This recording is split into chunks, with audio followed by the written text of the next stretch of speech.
Assalamualaikum warahmatullahi wabarakatuh. Halo teman-teman pecinta satwa. Ketika berhasil menangkap mangsa kecil, kenapa para kucing besar biasanya terlihat bermain-main terlebih dahulu dengan mangsanya itu? Apakah mereka memang menyukai dan mengajaknya bermain?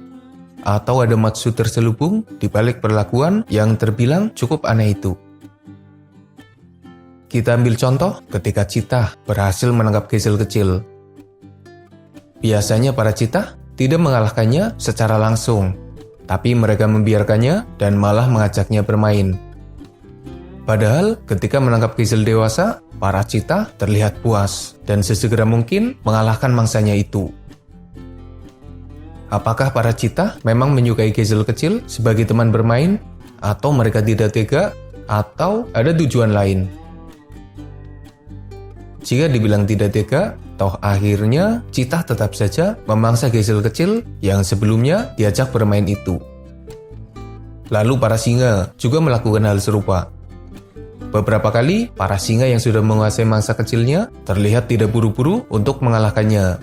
Dan terlihat singa itu seperti mengajak mangsanya untuk bermain. Bahkan ada beberapa mangsa kecil yang akhirnya malah dibiarkan bebas.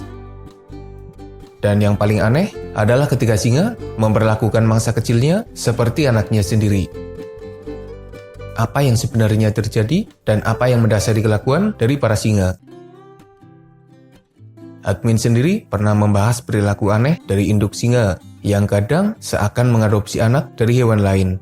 Bahkan ada singa yang mengadopsi anak macan tutul, padahal itu adalah anak dari pesaingnya. Lagi pula, macan tutul kalau nemu anak singa juga biasanya dimangsa. Apakah para singa memang punya pengampunan untuk beberapa mangsanya? Entahlah. Macan tutul yang dikenal sebagai salah satu pemangsa paling puas, ternyata juga melakukan hal serupa. Di mana macan tutul pernah kedapatan sedang bermain dengan mangsa kecilnya.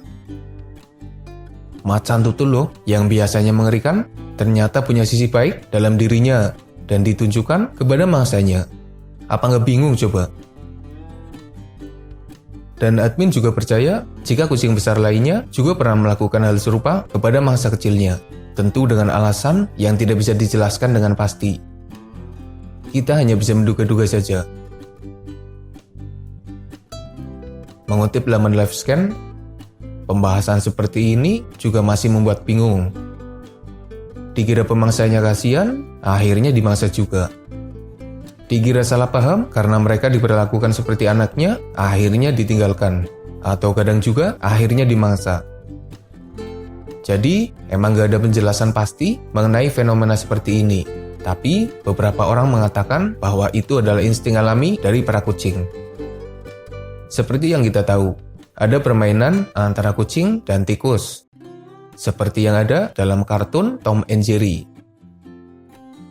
Normalnya para kucing akan memburu tikus dan lalu memangsanya. Tapi dalam beberapa momen, kucing yang sudah menguasai keadaan malah seakan mempermainkan tikus itu. Kalau menurut dugaan admin, para kucing yang mendapati mangsa lemah dan tidak berdaya bisa saja kehilangan sifat puasnya, sehingga mereka berubah jadi sosok yang cukup lembut. Para pemangsa bisa saja meningkatkan sifat terpuasnya ketika memburu mangsa. Tujuannya agar mereka lebih berani dan nekat. Misalnya, ketika macan tutul yang sebenarnya tidak berani kepada kerbau, tapi akhirnya nekat untuk menyerang kerbau. Itu adalah hasil dari peningkatan sisi terpuasnya. Penyebabnya karena mereka kelaparan dan butuh makan. Dalam kondisi terjepit, ada kekuatan tersembunyi yang bisa muncul. Para pemangsa memanfaatkannya untuk berani memburu mangsa. Dan para mangsa memakainya untuk bertahan menghadapi para pemangsanya. Kembali kepada kasus para kucing. Ketika berburu mangsa, mereka akan meningkatkan sisi predatornya. Tapi jika menemukan mangsa yang tidak berdaya dan mereka dalam kondisi yang tidak terlalu lapar, maka mereka bisa saja kehilangan mood. Seperti halnya manusia, ketika lapar kita akan merasakan betapa nikmatnya makanan. Tapi ketika kita merasa kenyang, maka makanan yang paling enak sekalipun rasanya akan hambar. Hal itu mungkin saja berpengaruh pada para kucing. Mendapati mangsa yang lemah dan bisa dikalahkan kapanpun, mereka malah membiarkannya terlebih dahulu. Lalu muncul ide untuk melakukan percobaan. Entah dengan membiarkan mangsa kecilnya melawan, atau memperlakukan mereka seperti mereka bukanlah mangsa yang akan dimangsa. Insting para pemangsa memang luar biasa, tapi ketika kondisi tidak seperti yang diharapkan, mereka bisa saja kehilangan insting puasnya dalam waktu yang sangat singkat. Mari kita berpindah sudut pandang dari mangsa yang tidak berdaya. Awalnya, mereka pasti ketakutan ketika mendapati ada serangan dari pemangsa. Mungkin saja mereka akan berusaha kabur, tapi ketika sudah tertangkap dan tidak bisa melawan, mau tidak mau mereka hanya bisa pasrah.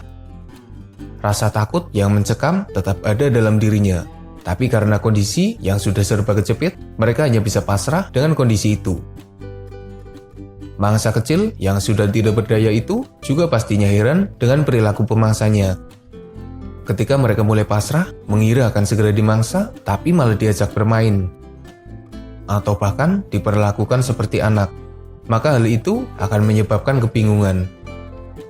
Yang pasti, mereka juga berharap adanya keajaiban, di mana akhirnya mereka dilepaskan begitu saja. Rasa takut dan pasrah yang tadinya mereka alami kemudian mulai memudar dan muncul harapan di mana mereka bisa selamat dari mimpi buruk itu. Harapan selalu ada. Beberapa mangsa kecil yang sudah pasrah akhirnya dilepaskan oleh pemangsanya. Tapi kadang juga di PHP. Udah diperlakukan seperti anaknya, ujung-ujungnya tetap baik dimangsa. Admin jadi teringat dengan kisah kambing yang berteman dengan harimau Siberia di penangkaran. Jadi ceritanya ada harimau yang kesepian, lalu petugas memasukkan kambing sebagai mangsanya.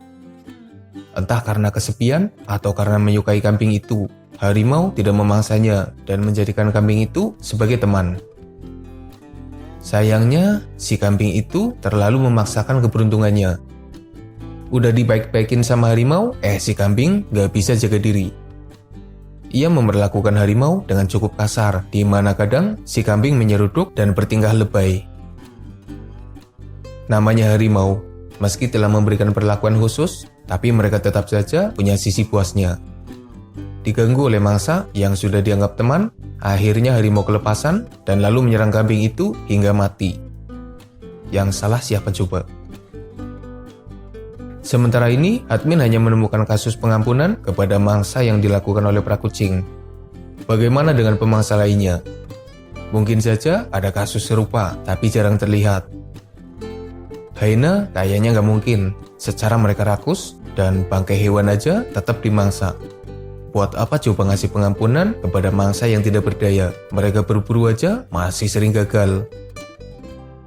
Tanpa mengetahui alasan yang pasti, manusia pasti akan merasa kagum ketika melihat para pemangsa bisa berdamai dengan mangsanya. Seperti melihat suatu fenomena yang janggal dan menimbulkan pertanyaan. Sayangnya pertanyaan itu tidak bisa terjawab karena itu adalah rahasia alam. Banyak hal yang tidak bisa diketahui oleh manusia, tidak bisa dipahami dengan akal pikiran manusia, dan kemampuan kita memang terbatas untuk mengetahui apa yang terjadi di dunia ini.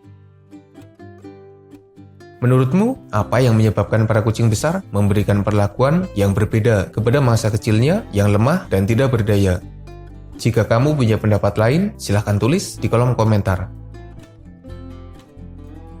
Semoga bermanfaat. Makasih udah nonton. Mohon maaf jika masih banyak kesalahan.